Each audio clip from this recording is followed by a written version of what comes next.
Oi, pessoal, tudo bem com vocês? Meu nome é Maria Luísa e é um prazer ter vocês aqui de novo no nosso segundo episódio do podcast. Oi, gente, tudo bem com vocês? Me chamo Lohan Gabriel. Eu acho que para quem assistiu a primeira edição do nosso podcast, que no caso essa segunda, eu acho que vocês já sabem o nosso intuito, o nosso motivo de estar aqui hoje mais uma vez. E, mais uma vez com convidados mais do que especiais. Mas antes de eu apresentá-los, vou passar a posse para Maria falar mais um pouco. Bom, pessoal, hoje a gente vai falar um pouquinho da cultura rural de Itaoca, falando do antigo meio de trabalho, que eram os carros de boi, e também um pouco da viola. Exatamente. Então, gente, eu acho que é até um pouco rude, falar de Itaoca e não tocar no nome dessas duas pérolas hoje. Então, acho que sem muita mais delongas assim, gente, eu quero apresentar para vocês mais uma vez Ivan e Júnior. Júnior, prazer receber você aqui, Ivan. Obrigado. Satisfação imensa receber vocês aqui. Gente, hoje estamos aqui acho que com a maior intuição, assim, de entrevistá-los e saber qual os objetivos e o que eles fizeram aqui em Itaoca, sabe? Então eu acho que, Júnior, se apresenta pro povo aí que ainda não te conhece, fique à vontade. Beleza. Boa noite a todos. Boa noite a todos. Eu sou o Júnior Mendes, conhecido como Júnior Mendes aqui, e trabalhei na área do Departamento de Cultura por acho que aproximadamente 16 anos em Itaoca. Então aí procurando manter a cultura e resgatar as tradições e tocar a coisa pra frente. Ivan, daquele jeitinho, se apresenta pra nós, você com toda essa história aí, todos esses anos e delongas que você teve, se apresenta um pouco pro Aí, gente, boa noite para vocês. Eu sou Ivan Rufino, mas muita gente conhece como Ivan do carro de boi, porém eu vivi tocando aquele carro de boi para baixo e para cima aí, né? Então, uma boa noite para vocês. E aqui nós estamos para realizar mais esse bonito trabalho, né? Desse pessoal maravilhoso aí. Então a gente vai contar um trecho da estrada da gente, né? E que a gente nasceu e se criou nesse trabalho aí, e estou vivendo dele, né? Realmente eu estou vivendo dele. Bom, pessoal, vamos começar agora com uma pergunta para o Júnior sobre a antiga gastronomia de Itaoca. Você acha que mudou? Tá a mesma coisa? O que você acha? Enfim, referente à gastronomia, as épocas eram difíceis, né? Eram mais difíceis, então se usava mais que existia na casa, né? Na época, há muito tempo atrás, Itaoca não tinha luz elétrica, não tinha energia, não tinha nada. Como que guardava carne? Ou era salgada, ou o porco, principalmente, era guardado na banha, né? Que é uma coisa maravilhosa. Hoje não tem mais, por causa pouca gente ainda usa, porque hoje tem geladeira, energia elétrica, e tem tudo mais, as facilidades de guardar, né? Usava muito os defumados, né? As carnes defumadas, que podia guardar por mais tempo. As carnes secas, principalmente, que era usada muito em tropeadas, em viagens longas, que daí ela não estragava, tirava toda a água da carne, todo o líquido da carne, e ela conservava por muito mais tempo, né? Referente às comidas, nos períodos da manhã, normalmente era o virado de feijão, né, que o pessoal precisava de alguma coisa forte para sustentar-se, para trabalhar o dia todo, né? Então, assim, desde o café da manhã já era o virado de feijão, né? Virado de feijão, ovo e tanta coisa. A hora do almoço não fugia também o virado de feijão, o arroz e alguns complementos, né? Então, assim, e eu usava tudo que a roça produzia, né? Tudo que você tinha da roça, né? Então não tinha padaria, não tinha, né? Os bolinhos feitos em casa mesmo, com produtos fabricados na própria casa, né? Então tinha a farinha de milho, a farinha de mandioca, era muito usado, o polvilho era muito usado naquela época, e hoje se faz muito pouco disso, se usa muito pouco disso, né?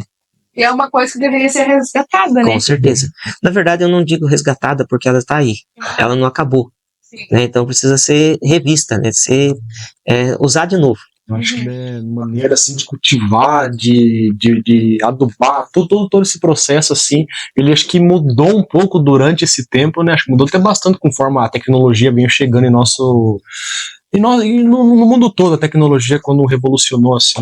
Abrindo parênteses, o Vale do Ribeira é dividido em região de Baixo e Alto Vale. Alto Vale, vocês sabem muito bem, devido à quantidade de montanhas e tudo mais, água em abundância, usava-se muito o monjolo para fazer. O monjolo é aquele sistema como se fosse uma alavanca, né, usada a força da água, que ela vira água, ele bate e usa como um pilão. Sim. Então se fazia muita farinha de mandioca na região do Alto Vale do Ribeira. a região do Baixo Vale do Ribeira se usava o cultivo da mandioca. Então tudo era farinha de mandioca. Tudo que se fazia com farinha de milho aqui em cima, fazia com farinha de mandioca lá embaixo. Aí, por causa dessa questão da globalização, isso tudo, né, hoje deu uma misturada. Os pirões lá para baixo era tudo de farinha de mandioca. Os pirões aqui de cima, tudo farinha de milho. Então, essas iguarias eram usadas para fazer algumas iguarias, como, por exemplo, o pastel de farinha de milho, né, que é tradicional. Começou em Poranga, veio para Itaoca, de Itaoca foi para Piaí. Hoje a Piaí, acho que, se eu não me engano, está em processo de patentear como o prato típico regional, típico de Apiaí. Mas o pastel de farinha de milho tem uma história que ele passou por Itaoca para depois chegar em Apiaí. Que legal. Então é bem interessante que e quando a gente fala assim um prato típico regional, prato típico local, nós não temos assim ainda, fora o pastel de farinha de milho e a apressada, não tem um outro prato típico daqui, criado daqui, que seja exclusividade daqui, como por exemplo o barreado de Morretes. Se você for para Morretes, você tem que comer o barreado, senão você não foi lá, né? Até que não é um negócio muito bom assim. O que seria esse barreado? Barreado, na verdade, é uma carne de caça na época. Hoje é feito com um búfalo, mas era uma carne de caça, como se fosse uma carne cozida até ela derreter. Bem forte de tempero. E na época eles cozinhavam com panelas de barro. Na panela de barro, fazia uma tampa, colava com a massa feita com a farinha de mandioca e colocava submerso para cozinhar. E ficava ali cozinhando por várias horas. E a panela daquele jeito era levada para as viagens. A hora de fazer o uso da comida, no caso, na hora da refeição, esquentava ela, quebrava a tampa e comia o que tinha dentro. Então era um prato que era usado para isso. Itaoca, eu falo para vocês, tem o pastel de farinha de milho, que é usado, a base dele é a farinha de milho que é feita, e por sinal é o melhor que existe na região, né? Para quem não conhece, o pastel de farinha de milho Itaoca é o melhor que existe, tá? E aí tem a apressada, né, que é um prato que o nome inicial é brevidade, que veio da região de Caçapava, Taubaté, e lá brevidade, talvez rapidez, né, chegou aqui como apressada. Então mudou o nome aqui. E hoje você encontra apressada para comprar no açougue, Itaoca. Então é um prato que se você procurar, você encontra comidas típicas que eram antigas, que hoje ainda existem. Você já ouviu falar, Ivan, desses vivos, aonde eu tinha usado por aí, o povo comenta isso aí. Já tinha essas iguarias, então. O povo comenta bastante isso aí, onde eu ando para Iguape, esses lados aí, pessoal. Não muito fugindo do assunto, né, como a gente falou do cultivo ali, da parte agrária ali que eu falei, que a Maria falou pro Júnior. Conta um pouco pra nós da sua trajetória, Ivan, como que foi, como que você começou do carro do boi, conta pra gente desde o Ivanzinho pequenininho até o Ivan do de hoje. Aí é fácil. Do Ivanzinho pequenininho, a gente naquele tempo entrar na escola com 7 anos, entrei na escola e saí de carro para ir pra escola, mas o carro de boi, sempre o carro de boi no começo aqui, ele cantava, ele tinha um canto, né? Ele fez de madeira, tinha um canto. Aí eu saía para ir para a escola, escutava aquele cantar longe, jamais eu entrava, eu estudei aqui, jamais eu entrava pela essa porta para estudar. Já ia para o lado do carro de boi, e no carro de boi fiquei. Até que, portanto, gostava tanto de carro de boi, que arrumava dois pneus, 2 rodinhas assim, mais ou menos saltando assim. E enfiava um pau nela e colocava uma varinha assim, e ficava puxando e remedando com a boca como quem que era o carro de boi, ficava remedando como quem que era o carro de boi. Então a paixão de carro de boi. Já tinha. Prossiga daí teve a paixãozinha, foi brincando assim. Daí virou carreira de verdade. E é o que eu venho falando mesmo aí, que até que, portanto, a farinha de milho, de mandioca, daí, porque foi aquele processo que o monjolo só com milho, isso e aquilo, e a lenha era puxada num carro de boi, né? A lenha era puxada num carro de boi, enchia o carro de boi e levava para fazer o fogo na fornalha para poder, né, assar lá, ou torrar, o que fosse, e a puxada no carro de boi. Daí eu vi os mais velhos fazendo aquilo, gostei, né? Comecei pequenininho, 8 anos. Aí, fiquei na luta. E tudo era obrigado também, né? O carro de boi, questão do cultivo. E na época, o Ivan, ajudou muito, então, o carro de boi. Nossa, a condução que tinha era o carro de boi. Não, porque ele aliviava um pouco o trabalho braçal, assim. Aliviava. Porque daí podia. O motociclista nem falava nisso, não se via. Não, era um machado. no machado velho lá, fazia, chegava a vermelhar o fio do machado, então cortar aquelas perolas. Hoje cortando. Ia. Lembro bem que um tempo eu fui ajudar o pessoal, ajudante de carro de boi, né? Puxando a tora para levar num lugar mais perto onde ia acontecer para fazer o fogo, para fazer o fogo para torrar a farinha, aí nós descendo o terreno assim, um terreno caído, que era assim, muito fala barroca, mas outros fala ribanceira, né? Aí eu um moleque mais novo, não percebi, caí dentro de uma caverna, e por azar aquela tora escapa da corrente e roda pro meu lado, e passou. Sorte que eu caí dentro da caverna e sumi lá pra dentro, e a tora passou por cima. Se eu não sumo lá pra dentro da caverna, a tora mulha. Mas sorte que parecia ser um azar, mas não me serviu, porque eu fundei lá pra dentro da caverna, a tora passou por cima e desceu pra baixo. Uma sorte, então. Foi. Tudo isso teve no caminho da gente pra chegar até aqui hoje, que a gente trabalha com carro de boi, mas teve dificuldade. Falando do carro de boi, assim, você fez aquele carro com roda, tudo isso, tudo manualmente, assim? Sim, fiz tudo no machado. Faço no machado. Já cheguei a fazer carro de boi no machado. No machado, cortar lá e... Caramba, então foi um negócio, foi tudo feito pela sua mão. E vou fazer mais um para deixar vocês, porque a gente já tá mais velho. Sempre para vocês apreciar, deixar aí. Vocês carregar, né? Porque E o senhor acha que essa tradição do carro de boi vai continuar? eu, da minha parte, continua, porque eu só paro de que eu tombado, eu paro. Então, mas depois que o senhor, digamos que se aposentar, assim, do carro de boi, o senhor acha que sim, vai vir mais uma nova geração? Deus vai dar força, Deus vai iluminar a ideia de algum para nós tocar em frente isso aí. Tradição também, né? Isso, Deus vai iluminar a ideia de algum para continuidade. E em questão da doma, assim, desses bois, assim, é difícil, é bastante complicado, assim? Não é fácil, não. Primeiro, quando a gente vai adomar eles, primeiro eles adomam a gente, para depois a gente adomar eles. Caramba! Mas daí, assim, conforme é melhor domar ele desde quando? Desde pequenininho, assim? Bom pequenininho, que daí pega mais educação, é mais fácil de lidar. Mas depois de manso também, ele pega amor naquilo lá, nossa senhora. Meu Júnior, e você tem alguma história, assim, do carro de boi, marcante? Tem. Tipo de coisa? Tem, porque quando vieram os mineiros, quando vieram comprar terra para a região, que o café entrou em decadência na região do Vale do Paraíba, em Minas, o pessoal de lá começou a vender as propriedades e ficaram sabendo que tinha terra barata para cá. Principalmente na época da construção quando foi a primeira pessoa daqui a trabalhar na construção da represa de Paraibuna, no Vale do Paraíba, ele falou de terra barata aqui. Os caras vieram para cá e viram que essa era verdade. Tanto que eles vendiam chácaras lá e compravam fazendas aqui. Nossa. O valor era muito baixo. Aí o pessoal de lá era bem forte essa tradição do carro de boi. E aí vieram pra cá. O primeiro que veio foi o meu avô. E ele trouxe o carro de boi dele.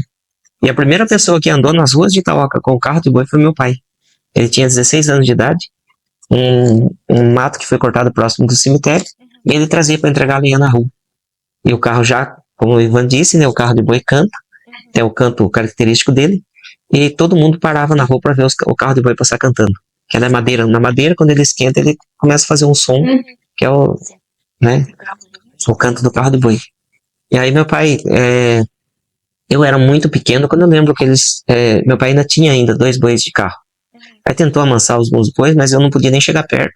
Justamente por causa disso que o Ivan falou, o bicho ele é violento, né? Então até que ele aprenda a trabalhar, ele é totalmente rebelde. E é uma coisa que ele nunca foi condicionado a fazer. Quando ele vai fazer aquilo, ele fica muito bravo, ele fica... Até que com o passar do tempo ele vai aprendendo, daí fica totalmente dócil. Mas é bem complicado. Então, e aí eu tinha medo, eu não podia chegar perto. Eu não podia chegar perto do carro de boi.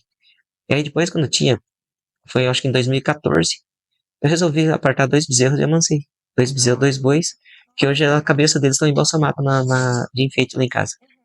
Né, que vai chegar a uma certa idade que, né, ele deu caminho para outro e acabou ficando. Porque, tipo, eu vejo, né, hoje eu vejo o próprio Ivan, assim, o Ivan, ele pega um bastão, ele solta, pronto, essa vara. Cada peça que você pode imaginar do carro de boi tem um nome. Justamente. Desde as travas que usa de madeira no lugar dos pregos, são as cravilhas, né? As laterais do carro de boi, a parte de trás da frente. Cabeçalho, cheda, recavém, mesa, eixo, rocão, chumaço. Conforme ele foi montado, então foi adaptado cada nome. Assim. Cada peça tem um nome no Cada carro de peça boi. tem um nome. Pra quem mexe um carro de boi, você falou o nome, a pessoa vai direto na peça. Não, é porque Nossa, que legal. Sim. essa varinha, como vocês falaram, o Ivan, ele é só ele erguer assim que o boi na hora. Pá, ele para. Uhum. Frente, se você estiver na frente dele. Se tiver Se na você frente. estiver atrás, ele obedece pela fala. Ah, é pela fala, Pela então. fala. Não, é porque A o Ivan- vara é uma advertência a mais. Uhum. Mas ele obedece pela fala. A vara, então, você mais conduz o animal. Mas conduz o animal. Porque, Meu primo tinha 6 bois de carro que ele conversava com os bois. caramba. E foi uma atração uma época no Revelando São Paulo, 2010. Tanto que tem a capa do Jornal dos Romeiros, na edição de outubro de 2010, capa do jornal inteirinha, uma foto dos bois de carro na frente do prédio do Banespa, em São Paulo. E todo mundo ficava seguindo os bois para tirar foto deles. Isso em 2010, então era uma cultura assim que era. Que era mais forte. Na verdade, Itaoca tinha 8 ou 9 pessoas que tinham carros de boi. Então tinha juntas de carros de boi. De bois de carro, quer dizer. Mas era só de E aí, o Ivan tinha acho que 6 bois na época. Eu tinha 4. Era mesmo. O Gessé acho que tinha 8. Sabe? Então, assim, eram vários donos de boiada. Tá? E aí esse pessoal usava muito para aração de terra. Né? Naquela época ainda não tinha trator, não tinha veículo motorizado. Então usava toda a preparação do solo aqui era feita com carros de boi, com os bois de carro. A aração de terra que ela é feita em curva de nível, favorece para segurar a água, mantém a parte fértil do terreno, né? Então ele ara com uma profundidade mais baixa. Até que chegou os tratores, que ara mais rápido, em compensação ara de cima para baixo, abrindo sulcos para deu uma chuva, a vitamina da terra vai toda embora e, né? Deixa eu ver se eu entendi. Justamente. Então, o aramento do carro de boi, com carros de boi, Aham. com os bois de carro, é melhor porque você colocar, ele ara por curva de nível. O boi não ara para cima nem para baixo, ele ara reto. Tanto que ele conserta o risco dele se ele estiver entortando. Ele vai reto, sempre. Pode ser a quantidade de morro que for. Se olhou daqui, você enxerga certinho a curva de nível onde ele ara. consegue tomar total proveito assim da terra, assim, todas as Porque vitaminas. daí Assim. quando vem a chuva, os sucos seguram a água. Quando o trator ara, ele abre valetas para baixo. A água vem, a chuva vem, leva tudo o que tem de vitamina. Porque eles fazem todas aquelas erosões no terreno. E a área mais fundo ainda. Então tem. Esses bois começaram. O pessoal começou a parar de trabalhar com carro de boi a partir do momento que entrou o trator. Aí o pessoal começou a diminuir o uso do carro de boi. E aí você tem 10 boi no pasto para não ter uso mais para ele. O pessoal começou a vender a boiada toda e ficou Ivan hoje. Hoje, Que bom que ele tá cultivando essa mas então, tradição, né? dos 9 carros de bois que tinha aqui hoje, o único que mantém a tradição é só o senhor Ivan, então? Quem mantém a tradição com os carros de boi é o Ivan. Mas lá no sítio provavelmente vai dar tudo certo de abrir o museu agora em dezembro para visitação. E vai ser o Museu do Carro de Boi, né, chamado de Tocas a Itaoca, que é desde quando era chamado Tocas aqui, até quando foi chamado Itaoca. Então tem toda uma história nesse processo. E o quarto carro de boi que chegou a Itaoca hoje é o meu que está lá em casa.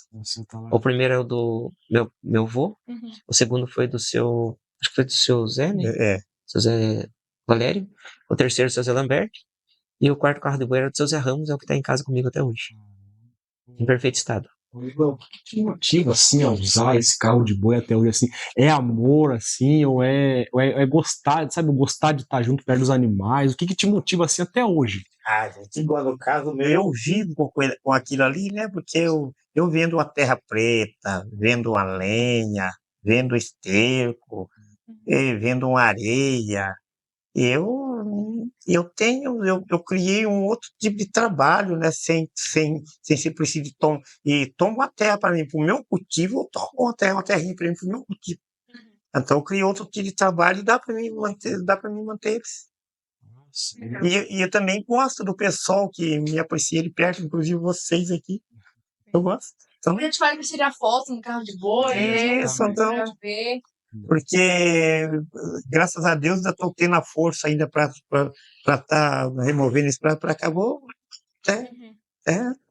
Então, outro detalhe que chama atenção, né, o Itaú, que é o único município que ainda tem carro de boi nativo para serviço. Serviço. Para serviço, que é o ganha-pão. Eles trabalham pro trabalho deles. Eu mexo com bastante coisinha ali. E tipo, né? Pra fazer esses boi andar tanto, assim, pra levar uma areia, levar um esterco, assim, ele depende de uma alimentação bem, assim. Pasto bem verde, não deixar faltar pasto bem verde para ele já tá do bom tamanho. Agora, se dá um medicamento, dá um tratamento, é melhor ainda. Mas ele tem que pasto bem verde e água próxima. Pode ver, meus boi não emagrece. Porque, tipo, é de tanto exercício, assim, acho que exercitar, assim, ele acaba se criando mais músculo, Ele assim. fica musculoso. Fica mais Mas eu estimo aqueles boi lá. Eu perdi um esse dia passado, mas é coisa que eu também com 20 anos, quem que viu um boi com 20 anos aqui? Somente eu mesmo. Quem que vai ficar com um boi de 20 anos, um boi daquele tamanho? E Os bois de carro, até o pessoal pergunta, né, por que eles crescem tanto, né? É a mesma coisa do touro de rodeio.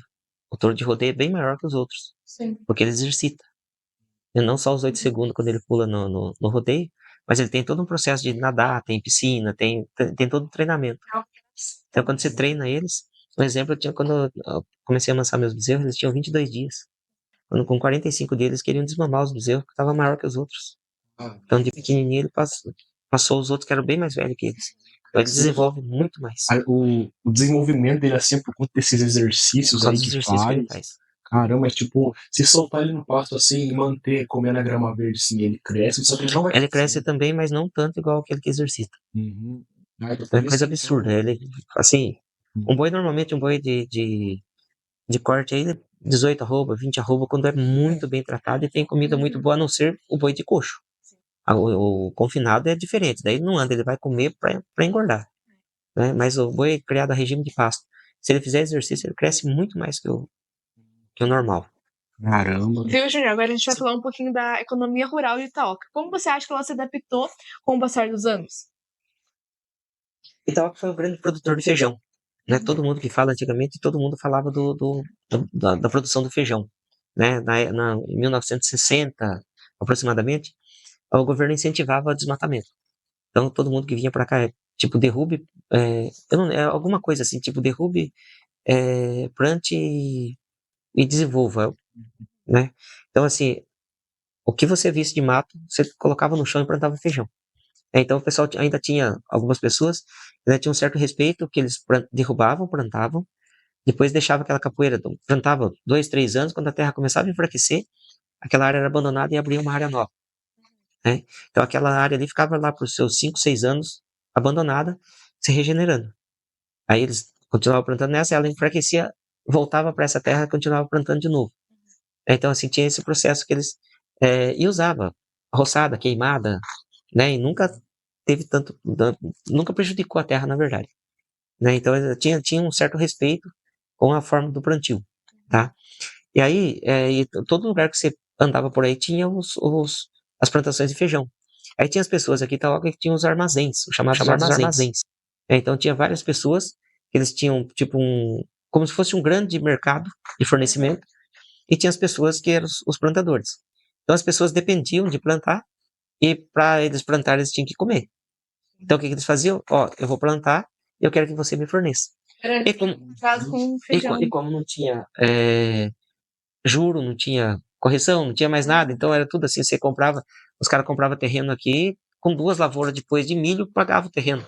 Espécie de uma troca, então. Quase como se fosse uma troca. Mas assim, comprava um terreno, tem uma história de uma pessoa que comprou um terreno de 18 alqueires, ele plantou 2 roças de milho. Com as 2 roças de milho, ele pagou o terreno. As terras eram baratas e tudo mais, então a pessoa esperou ele pagar e não teve acréscimo nenhum. A mesma coisa acontecia com esses mercados. Então as pessoas, os produtores vinham até o mercado. Hoje eu preciso de carne, o cara ia lá anotar no caderno, levava a carne. Hoje eu preciso de, sei lá, uma compra do mês, por exemplo. A pessoa ia fornecendo e anotando. Quando a pessoa terminava o plantio, ele colhia o feijão, arrumava, deixava tudo pronto e vinha e devolvia para o dono do armazém. Aí fazia a conta de quanto dava o consumo dele e o que tinha dado a produção, devolvia o dinheiro se fosse preciso, ou continuava devendo para plantar na próxima lavoura. Então a negociação era feita mais ou menos dessa forma. E aí Itaoca era um grande produtor de feijão. Tanto que eles, para levarem feijão para São Paulo, eles carregavam 2 cargas. Eles levavam a metade até na Serrinha, descarregavam o caminhão a metade, subia até Apiaí, descarregava em Apiaí, voltava a carregar a outra metade. Então, para ir de Itaoca a Apiaí era um dia de viagem. Aí de Apiaí para frente eles continuavam com o caminhão carregado. Aí, tipo em comboio. Chegavam no Mercadão em São Paulo, já tinha o caminhão da Bahia esperando só para passar carga. Já estava vendido o feijão. E nesses caminhões que levavam feijão daqui, eles colocavam a grade desmontada embaixo do caminhão. Aí descarregavam o caminhão, ia embora, eles levantavam a grade, montavam, ia pro Vale do Paraíba comprar bezerro e trazer para cá. E aí quando começou a introdução do gado, né? E aí, hoje a Bahia, esses outros lugares são grandes produtores de feijão. E aí começou a se tornar muito difícil os armazéns fornecerem e até esperar a pessoa colher para pagar o armazém. Aí começou a aumentar os preços e nem sempre a lavoura que o cara colhia dava para ele pagar o armazém. O pessoal começou a parar de plantar, né? E aí por isso, assim, diminuiu muito a quantidade das plantações. Um outro motivo para isso que eu sempre falo aquele tempo você ia plantar, você tinha que derrubar de foice, machado, queimava, plantava, depois você tinha que limpar com enxada. Aí você imagina, você o dia inteiro ficava deixado 6 meses aí limpando feijão para você poder colher e depois você vender. Hoje o cara entra dentro de um trator, né, cabinado, com ar-condicionado, liga o som, faz o que ele quiser ouvir, regula o trator lá com o computador de bordo e deixa o trator trabalhar sozinho. Né? Ele vai e volta, faz toda a aração de terra, planta com o mesmo trator, limpa com o mesmo trator e colhe depois com o mesmo trator. E aí sai o feijão ensacado. Aí você vai ficar de cabo de enxada aqui, brigando com um cara que está trabalhando no volante com ar-condicionado. Porque antes era tudo mais manual, né? Não tinha essas Quantas pessoas? Era tudo em regime de mutirão. Era troca de dias de serviço. 60, 70, 80 pessoas trabalhando com um produtor só.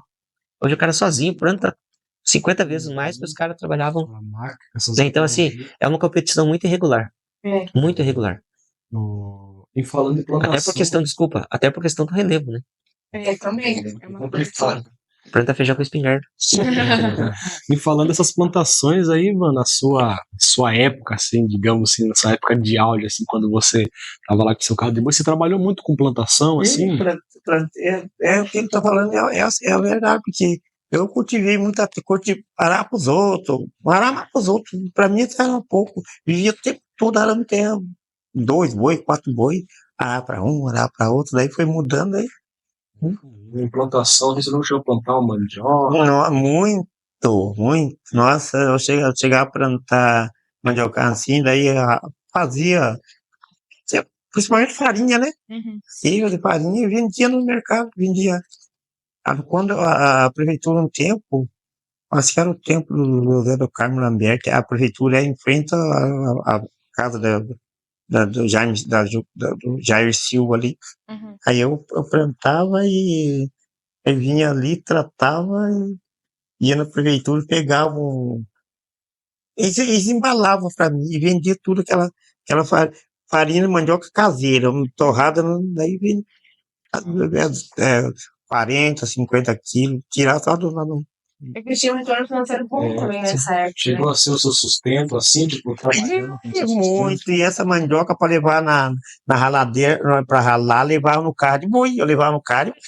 tudo carro. No carro para levar lá no caraço, lá tinha a torradeira de farinha lá, que é um tambor assim, ele põe a massa lá dentro, vai girando assim, para levar lá. Mas não era muito complicado, tipo, porque, né, dependendo do solo, assim, tem vezes que o solo dá bom, tem vezes que ele não dá, sabe, tipo, dependendo da areia, assim, não tinha uma época, assim, tipo, que vinha muito sol, acabava matando, tinha bastante.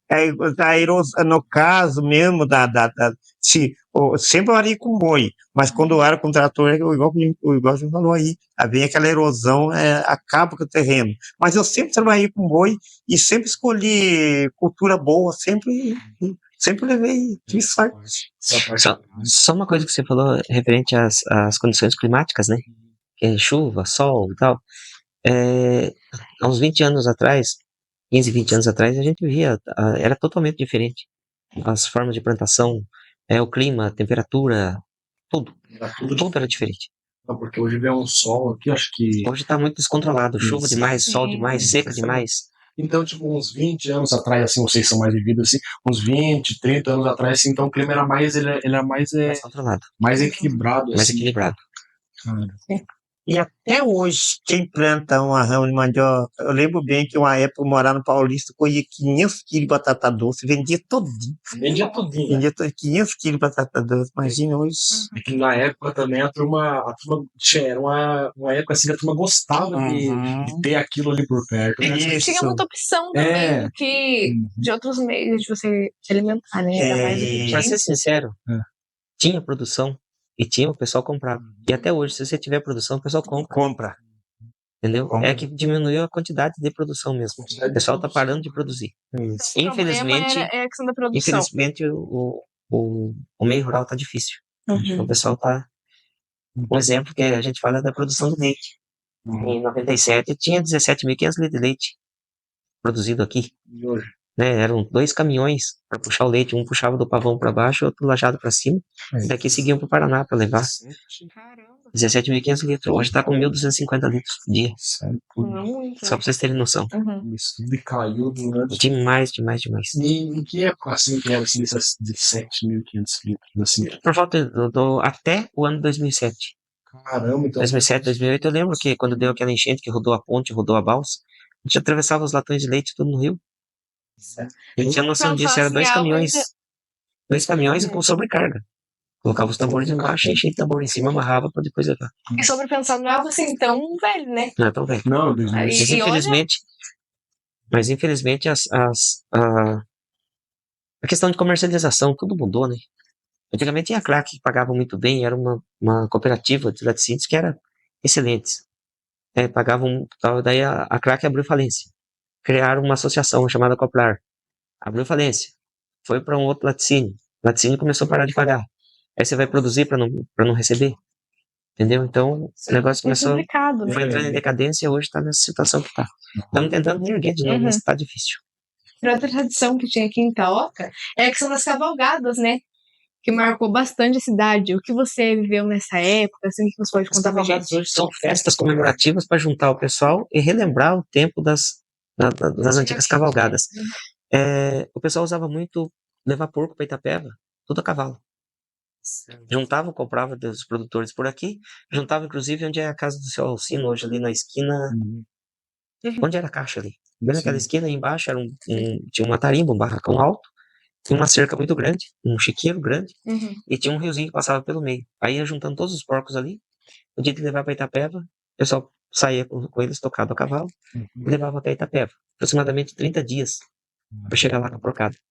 Aí chegava lá, já tinha o comprador certo, só vendia, pegava o dinheiro, inclusive eles compravam sacos de grãos de café torrado, e o dinheiro eles escondiam no meio dos sacarinhos de café para não trazer no bolso, para não ter perigo de ninguém roubar. Era uma época. Né? E traziam e voltavam em cavalgada novamente. Caramba. Então, assim, era muito usado. O meio de transporte naquela época usado de Itaoca para Piaí era cavalo.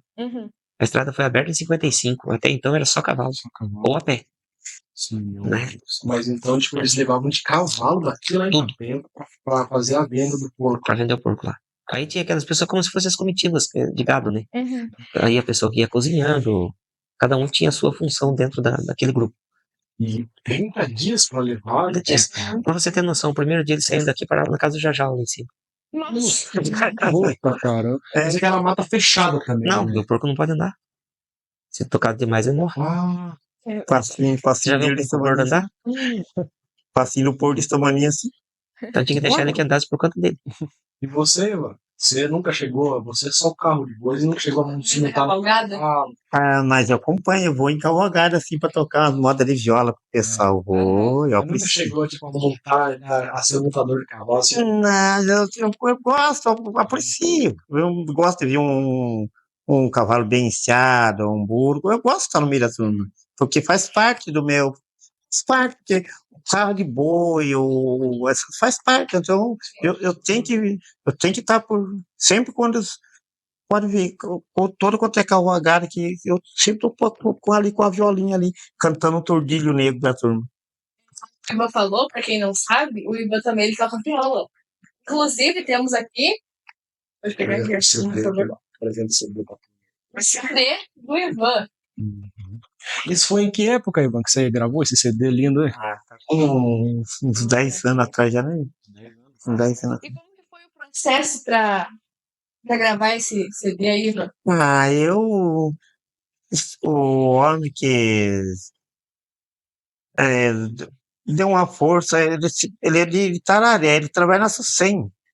Eu conheço ele como Paulo Pipoca, outros falam Paulo Sucem. Ele veio aqui, conheceu eu, daí entrou em contato com o Júnior, a gente deu trabalho para mim fazer alguma coisa pro Júnior no Revelando, porque aquela vergonha que a gente tinha para poder tocar viola, né?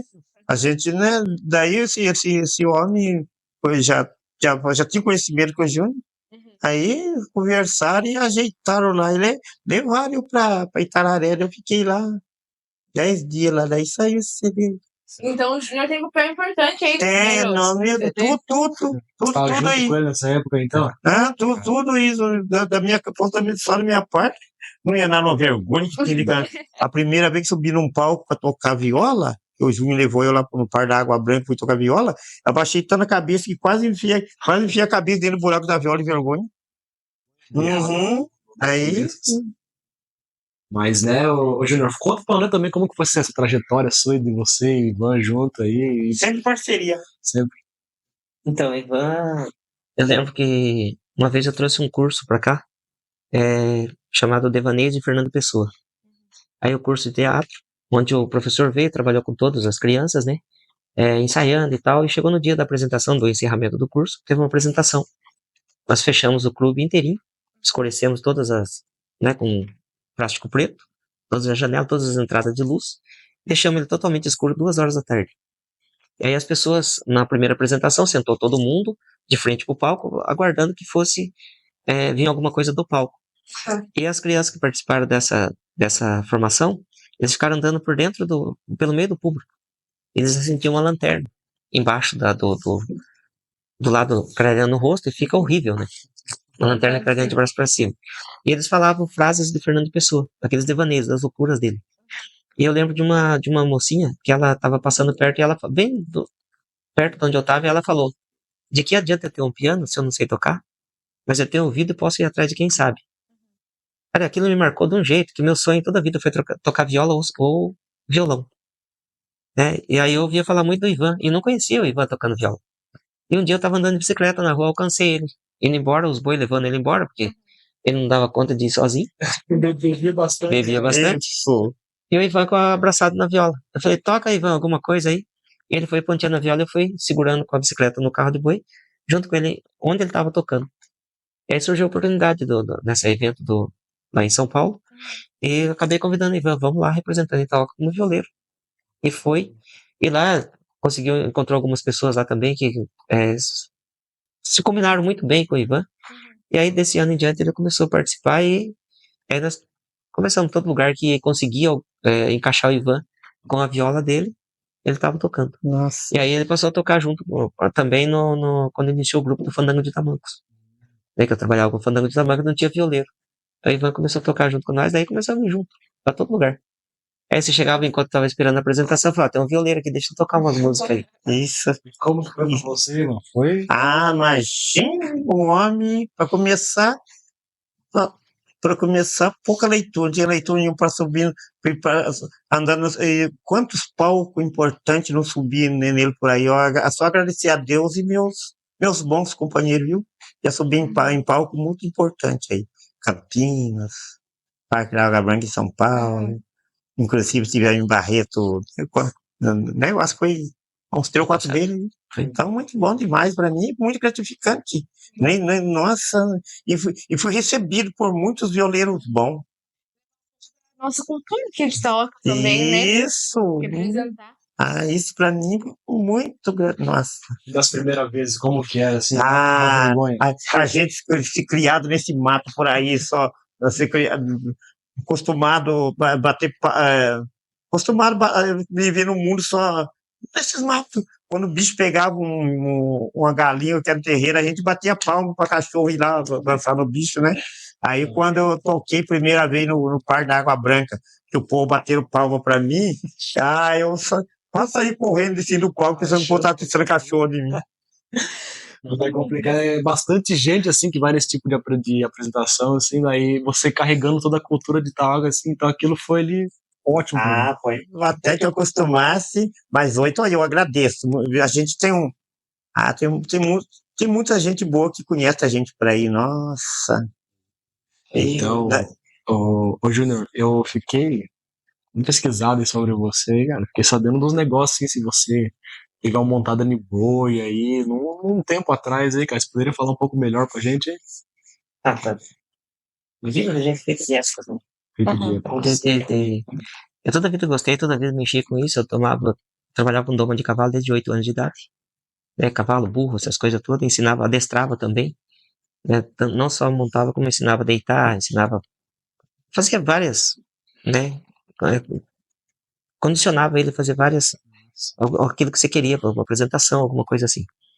Aí depois, com 18 anos, eu comecei a montar em touro, montar em rodeio. Eu já montava, escondido, né? O pai nunca deixava, então eu montava escondido. Eu ia sozinho, mexia com gado, eu fechava o gado no tronco, lugar de vacinar, tirava o resto do gado da mangueira, deixava no piquete, aí eu montava sempre nos últimos. Eu montava e abria a porteira, deixava ele sair para trás e ele saía pulando. Tem várias vezes derrubar cerca, porteira, né? E aí quando começou a ter os rodeios crioulo, começaram a aparecer por aqui, esses feitos em mato mesmo assim. E até fomos vacinar um gado no Rio Claro uma vez. E aí o pessoal começou a brincar, monta nesse aí, não sei o que. Ah, segura ele que eu monto. E foi não. E montei a primeira vez. Aí montei em 12 cabeças de gato. Assim, numa pegada. E aí o cara que tava junto era louco, bem atrapalhado, assim, um parente nosso que foi embora daí. Resolveu falar, já teve rodeio aqui? Eu falei, nunca teve. Então nós vamos fazer o rodeio em Itaúca. E aí quando aconteceu o primeiro rodeio em Itaúca, eu era criança na época, ainda depois passado bastante tempo, eu comecei a montar aos 18 anos. Eu montei dos 18 a 24 anos, eu montava em rodeio. Saí procurar rodeio pra montar. E tipo, chegou em um lugar longe, assim, tudo Mas mais. hoje foi em Morretes. Morretes. Uhum. Morretes aí montava, o resto era pela região. Foi Essa indo região. assim. E você nunca surgiu lá, Júnior? Não. Chegou um ponto que enquanto o rodeio era gostoso, e grupo de amigos e a criançada admirava como o peão, assim, como o herói dele, era uma coisa gostosa. E daí, uma vez começou umas crianças começaram a admirar outras características de peão, tipo assim, mascar fumo, tinha que beber pré-coragem, aquelas coisas. Eu vi um colega, um menino que ajudava eu com a minha traia, com uma bolona na boca se mascando. Um dia eu falei, que é isso, rapaz? Chicletão é esse? Ele cuspiu no chão, isso aqui é fumo. Peão que é peão tem que mascar fumo. Eu falei, a partir de hoje não sou peão mais. Eu rolei minha traia e nunca mais montei. E daí, tipo, então, pra época, então, pra ser peão, tem que mascar fumo, tem que beber, tem que ter isso e aquilo. Eles olharam pro lado errado da coisa. E era gostoso enquanto você tinha aquela. Tá todo mundo ali correndo risco. Então todo mundo junto, um ajudando o outro e tal. E eu trabalhava de salva-vida também. E aí eu montava e trabalhava de salva-vida. Quando você estava ajudando os outros, era gostoso, a confiança que as pessoas tinham. Aí de repente você vê umas crianças, algumas pessoas, não todos, mas algumas pessoas fazendo coisa errada.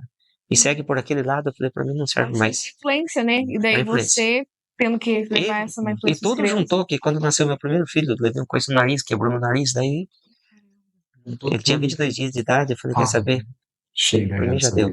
Já deu, já, então. Mas teve muita história, então, Júnior. Teve Com muita várias. história. Durante esses tempos, então. Eu montei na 32ª festa do Chopp, em Morretes, e foi a melhor montaria do rodeio. Olha só. Melhor montaria do rodeio. Mas, tipo, então tudo começou, então, numa brincadeira, assim, que você ia lá, escondidão, assim, pegava lá e de short, camiseta e descalço. O perigo puro ali do seu lado ali. A vida inteira, viver perigosamente. Ô, Ivan, voltando a falar de boi, né? O que você acha, assim, que a cultura do carro de boi se importa pra Itaúca, assim? Tipo, como que Itaúca é grata, assim, pelo carro de boi, assim, que você tem hoje?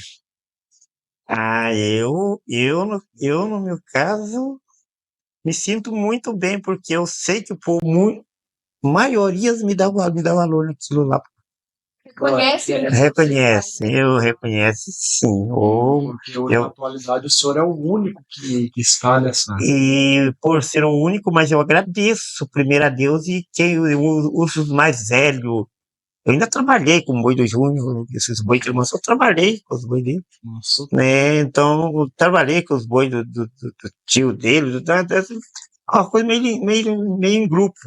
Então, eu não tenho coragem de. Portanto, eu perdi um boi lá, mancei o outro, eu não desisti à toa assim, não. Só o dia que eu tombar, daí sim, e que até, portanto, eu tenho lá um boi. Eu tenho um boi lá ainda, ele tá com 20 anos. Tá trabalhando, tá com 20 anos. Não sei se eu morro primeiro ou o boi morre primeiro, mas, ó, se ele morrer, vou fazer o que eu vim fazer, vou mandar empalhar a cabeça dele. E daí, se até eu peço, vou mandar empalhar, porque empalhou a cabeça, daí não dá mau cheiro, né? Conserva, né? Até que eu vou deixar um pedido. Se ele morrer, quero empalhar a cabeça dele. E se acaso um dia eu morrer depois disso aí, eu quero que o pessoal faz o travesseiro, porque o defunto precisa de um travesseiro no caixão, um travesseirinho para colocar a cabeça do defunto, né? Eu quero que faça travesseiro para mim no meu caixão da cabeça do meu boi. Só. Da cabeça do meu boi. Aquele chifre que ele tem lá, dá jeito e lá, vai com chifre. Nem que leve o chifre depois de morto, mas quero que faça lá. Quero que põe Rapaz, eu lá. levei um susto, cara. É. O Ivan falou que ia pedir uma coisa pra mim. Eu pensei que era pra empalhar ele. Empalhar ele de uma vez? Que cara. Ô, Júnior, voltando aqui um pouco do tema aqui, tem alguma memória assim que você gosta de compartilhar, assim, de algum evento cultural assim que teve aqui em Talca, assim, alguma memória sua assim que você gosta de lembrar, assim, para passar para essa turma de hoje aqui? Memória minha. Uma memória sua assim que você gosta. Assim. Cara, tem um monte. Bastante. Conta uma marcante. Uma memória bem marcante, assim, durante todo esse tempo assim, de cultura assim, que teve em Tijuca, todos esses eventos aí. Rapaz. Lembrar assim agora, de repente. Ah, Ivan tá pensativo ali. É. Tem alguma, Ivan? Tem. Pode contar pra mim. Tem uma. Acontecimentos antigos, pode ser? Sim. De relevância. Do professor Elias Ages, né? Foi o primeiro professor letrado que veio para Itaoca. Uhum. Era um senhor que ele teve algumas doenças onde ele morava e mandaram ele procurar uma terra de região que fosse calor, né? Que se ele ficasse na região fria, a doença dele não ia sarar. Uhum. E por sorte nossa, ele acabou vindo para Itaoca. Nossa, que eu falo hoje não, dos alunos lá atrás, mas nossa hoje também, porque carregamos uma grande parte dessa história. E o professor Elias Ages, ele veio para cá e ele tinha um espírito revolucionário. Ele, além de professor, era produtor, agricultor, era um cara que pensava, tinha uma visão futurista e era um patriota. Então, assim, com isso ele conseguiu fazer várias coisas em Itaoca. A primeira delas, ele escreveu uma carta para o irmão dele, que era padre em Ibape, dizendo que Itaoca era um bando de jagunço, era um lugar de terra, uma terra de gente perdida. Era um bando de jagunço que não saía da porta do bar, era só beber e jogar. E ninguém fazia nada nesse lugar. Mas ele ia melhorar esse povo, porque ele criar uma associação de regeneração do povo de Itaoca. Ou seja, era um povo perdido, a partir do momento que precisa regenerar, porque já está perdido mesmo. Né? Perdido. E aí ele começou, ele criou essa RPI, Associação da Regeneração do Povo de Itaoca, e todas as pessoas participavam dessa associação. Ele criou alguns feitos assim com esse grupo. Então ele revolucionou a criação de porcos, começou a vacinar porcos, coisa que ninguém fazia. Uhum. Né? Aí ele melhorou as formas de produção da agrícola, tanto de hortas como de lavouras mesmo. Né? E ele criou alguns trabalhos paralelos a isso, ao trabalho da agricultura. Ele criou alguns, como o primeiro grupo de escoteiro do Brasil, talvez seja o do professor Elias Ages em Itaoca. Depois veio o grupo dos grupos de escoteiros documentados, né? Eu acho que a igreja... Tem uma igreja que trabalha com eles, então, essa questão dos escoteiros. Né? Mas o primeiro grupo que foi criado com o mesmo objetivo de serem escoteiros, técnicas de sobrevivência, aprendizado, viver no mato, fazer armadilha, aquelas coisas todas, foi o professor Elias Ages que criou com os filhos dos participantes dessa RPI. E outro serviço que ele fez foi a construção dessa avenida. Ele fez o obelisco ali embaixo, que é aquele monumento da independência, que é o pai desse aqui, né? Então esse aqui é uma réplica do monumento da independência. quando o Brasil completou 200 anos da proclamação da independência. Desculpa, 100 anos da proclamação da independência. Proclamação 1822 e 1922, quando estava no auge dele aqui em Itaoca, ele construiu aquele monumento da independência como se fosse um portal de entrada. Itaoca, na verdade, começava na praça e terminava na delegacia. Para baixo era uma pista de corrida de cavalo e para cima era meta. Mais nada. Só. Então ele criou aquele portal de entrada para a cidade. E construiu essa avenida no enxadão e plantou coqueiros no meio da avenida. Essa avenida que tem aqui em Essa frente à avenida escola, Da então. independência. Caramba. E olha que interessante. A conclusão dessa avenida foi em 1925. Uhum. A estrada só chegou em Itaoca em 1955. Nossa. 30 anos depois 30 da anos. construção 30 da anos avenida. depois. Aham. Imagina a visão de futuro que ele tinha. Ele construiu uma avenida esperando que um dia a estrada fosse chegar em Itaoca, Chegou. né? E aí ela passava pelo portal para entrar na cidade. Depois a cidade cresceu e engoliu o portal, que seria o monumento da independência, Aham. né? E após, em 1900, Não, e conseguia sim, mano. quando completou o centenário, que foi o 150 anos, o prefeito de Apiaí não pôde vir nessa comemoração, ele mandou uma carta. E tem uma cópia dessa carta também, completando 150 anos. E agora, em 2022, completou 200 anos da proclamação da independência, Uhum. 100 anos desse monumento, e foi construída uma réplica dele na frente da escola. Um monumento em frente na pracinha da escola. Caramba, não, Tá com- porque, né, a gente vê esse obelisco aqui, a gente jamais imagina toda a história toda que essa tem história. por E mais trás interessante, disso. né? Existem 2 erguidos de homenagem ao centenário da independência. Um no Museu do Ipiranga, em São Paulo, e outro da onde? Então. Olha o tamanho do orgulho que isso traz para quem é de Itaoca. Uhum. Infelizmente, muita gente de Itaoca não sabe disso.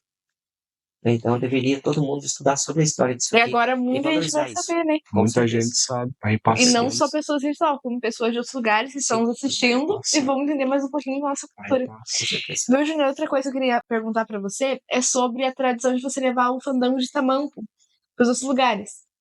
Da onde você veio, assim, essa paixão por... Vamos começar lá de trás, do surgimento do fandango de tamanco.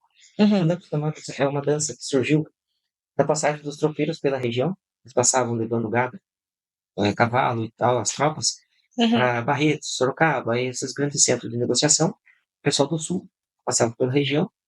E lá no sul tem muito aqueles desafios, as chulas, né? São aqueles desafios sapateados, sempre representando uma batalha entre 2 pessoas. Sempre é um desafio. Quem perdeu sai fora, vai competir com o outro, vai passando de fase. Como se fosse assim. Sim. E aí, a região nossa era muito habitada por indígenas naquela época. Então, os índios vendo eles dançando, fazendo aquilo lá, eles queriam fazer também. Só que como eles não tinham as botas para fazer o barulho, eles fizeram tamancos de madeira, colado com pele de animais, como é a tradição até hoje, tá? E eles começavam a sapatear, imitando aqueles sapateados, tá? E, assim, a mistura da dança indígena com o som, né? Porque eles colocam o fandango de tamanco hoje coloca a mão para trás, dança com o corpo um pouco selado à frente. E você vê que a dança indígena é dessa forma. Eles dançam com o corpo selado, né? Sempre e entram em roda. E o pessoal fala catira de tal, não é catira. Catira é uma dança sempre em linha reta, assim, de bota. O fandango de tamanco é uma dança que entra em roda, e outra que é uma dança extremamente masculina, porque ela são desafios, são batalhas. Então, como que a mulher ia entrar no grupo e batalhar? Ela não ia entrar em batalha. As mulheres que dançam no fandango de tamanco são as chamadas forgadeiras. São as peças de enfeite no palco. Elas ficam só segurando a saia, balançando. E quem dança mesmo são os homens, que a dança constantemente é um desafio entre os dois grupos. Tá? E aí, essas danças eram muito praticadas na época das grandes lavouras. Normalmente, o dono da casa, ele tinha seu palco na casa e respeitava ainda uma hierarquia de idade. Os mais velhos dançavam, então nem sempre os jovens e crianças dançavam. Quando estava dando o final, já eram os velhos ainda que estavam dançando. Então, normalmente, respeitava essa hierarquia de idade. E aí, como as grandes lavouras começaram a diminuir e tal, algumas pessoas, há um tempo atrás, eles tiveram a brilhante ideia de continuar com o grupo. Criar um grupo para fazer apresentações. E, infelizmente, como é a lei da vida, essas pessoas foram morrendo, e o grupo foi se acabando. Aí ficou muito tempo que eu ouvia falar que existiu um fandango de tamanco em Itaoca. E aí, no primeiro, quando Itaoca foi emancipado, eles fizeram uma festa uma vez e chamaram essas pessoas e juntaram, dançaram, ensaiaram e dançaram de novo. Apresentaram de novo o Fandango de Tamanco. Apresentou e acabou outra vez, né? E aí surgiu um evento, uma competição de um evento escolar, onde era para levar uma dança típica regional. E o Vande, com os meninos netos do seu Alcino, que era o mestre fandangueiro, se juntaram com o seu Alcino e o seu Alcino ensaiou. Foi você que tocou, não foi, mano? Foi, eu toquei. O Ivan que tocou a primeira vez. Aí tocou para eles ensaiaram e foram apresentar em Apiaí. E ficaram em segundo lugar, porque tinha uma... Deixa pra lá. E aí, foi assim uma coisa que chamou a atenção. E quando voltou, uma simples competição escolar, cada um foi para sua casa, acabou. E aí passou um tempo depois, eu fui atrás do Vande, por que você não continua com o grupo? Eu falei, eu não tenho condição, continua você. Né? Falei, mas como assim? Falei, não, você tá na prefeitura, é mais fácil você levar o pessoal e tal. Então você me ajuda e vamos lá. E o Vande, o professor Vande, foi o que começou, fez essa primeira apresentação. Aí nós continuamos com a criançada, mas apresentava assim, tipo, uma festinha que tem na escola, um eventozinho do aniversário e tal, uma coisinha pequenininha. E quem foi os primeiros que você selecionou pra começar a dançar? Na verdade, eu já peguei eles dançando. Sim. Então, o Neto, o Sérgio, o Rafael, que eram os netos do seu Alcino. Aí depois tinha o Herculino, esse pessoalzinho mais. Né? Daí depois passou, já eram os outros 2 meninos que tocavam viola, o Nica e o Silvinho. Né? Então já eram crianças também tocando viola e tal. E aí começamos com o grupo e apresentava por aqui. E em 2001 veio um pessoal um evento chamado Caravana do Ribeiro. E eles ficaram na escola, fizeram uma apresentação na escola. Eles iam ter maculelê, aquelas capoeira, aquelas coisas. Eu pedi, ó, eu tenho 2 grupos. Será que eu posso apresentar? Eu não pode, o espaço é seu. Aí eu trouxe os meninos. Chamei os meninos, eles vieram e dançaram. A partir daquele momento, nós começamos a fazer parte da Caravana do Ribeiro. Aí nós fomos para Cananéia, Eldorado. E fomos as 5 cidades assim que eles faziam, daí apresentamos em Apiaí junto com eles. E a partir daí as portas se abriram. Aí nós fomos... O lugar que tinha, então. O único lugar que tinha ainda. Aí nós fomos... tinha Ribeirão Grande, tem Ribeirão Grande, Capela do Alto, que ainda tem uma tradição também. Mas é um pouquinho diferente. E tem os fandangos caiçara, que é só tocado, né? Que é os bailados de fandango. Então, dançado mesmo assim, sapateado, para apresentação, é só o nosso. Né? E aí nós fizemos, e é interessante que o que chamou a atenção, que é uma dança de velhos feito por crianças. Então isso que começou a chamar bastante a atenção do pessoal. E aí fez sucesso e fomos com o Revelando São Paulo, recebemos o batismo do Fandango de Tamanco de Ribeirão Grande no Revelando São Paulo e começamos a participar de tudo, daí pra frente. Daí só foi pra Só frente, foi. assim. E você nunca chegou, você só tocou a viola, você nunca chegou a participar desse sapateado? Não, agora não sapateia mais, não. Já tá. O senhor tá fazendo parte da história do banco tocando, né? Tocando. E eu gosto sempre.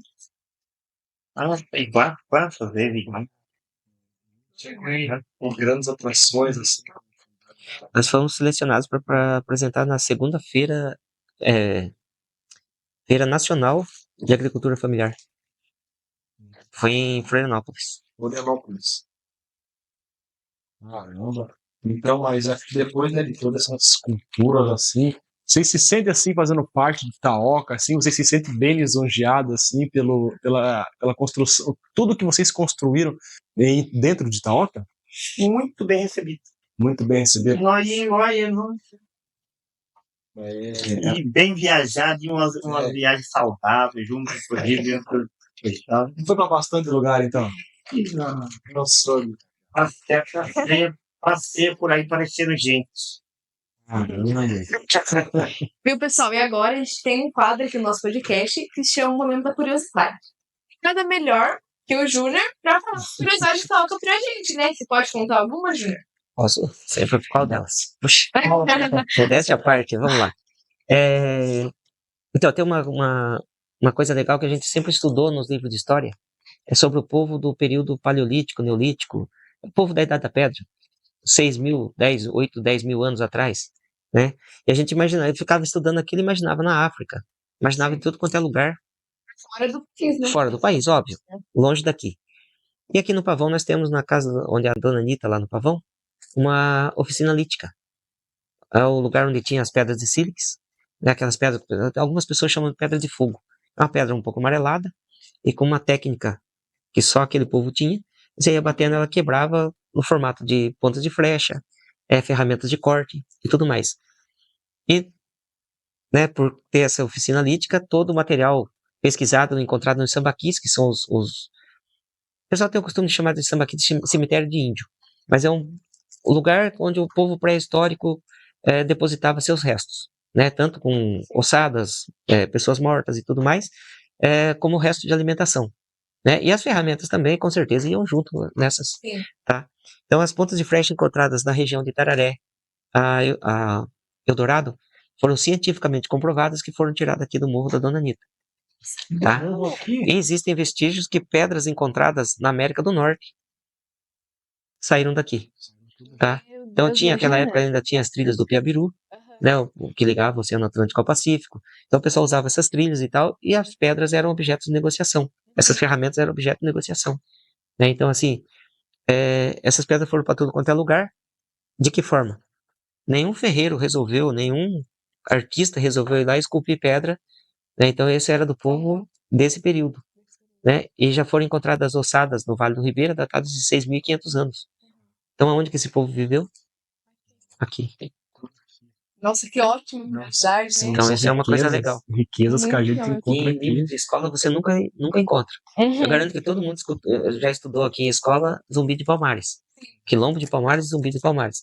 Alguém já ouviu, hoje não, né? Mas antigamente, alguém já viu algum livro didático falando sobre o Quilombo Cangume? Que tem história, não teve batalhas por aqui, tá? Mas a história é no lugar mais alto possível, observa todas as características. O Quilombo Cangume hoje é um quilombo mais tradicional do estado de São Paulo. Vamos dizer assim.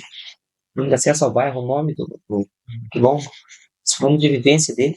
E é um orgulho ter esse quilombo aqui em Pelotas, né? Com uma É óbvio. representação Né? enorme.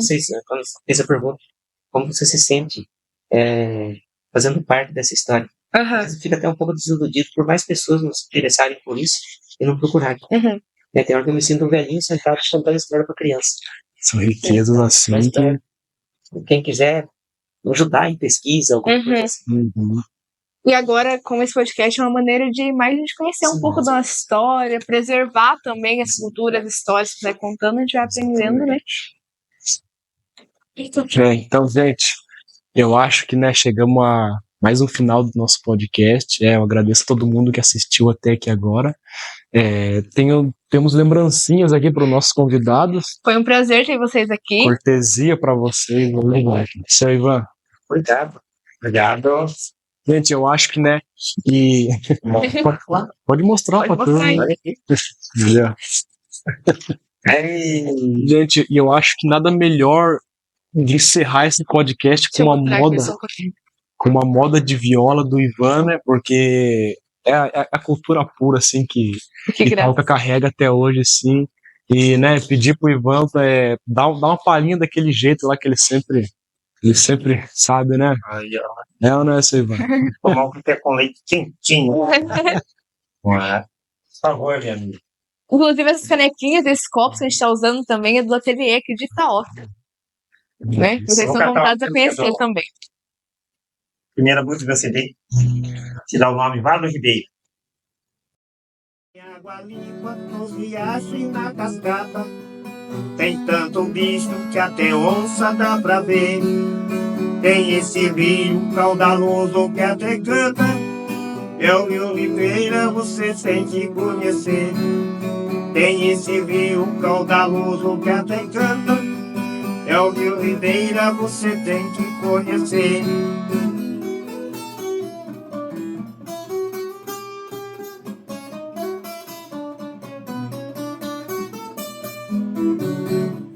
Tem muito caldo, muita história e muita lenda do corpo seco e do saci pererê. Tem pé de ferro, gala branca encantada, uma preguiça que é tão grande só se vê. Comida boa tem de sobra uma fartura, tem rapadura, tem taiate, um bom feijão. Tem um cascudo que a sopa é uma beleza, e a paçoca tem socada no pilão.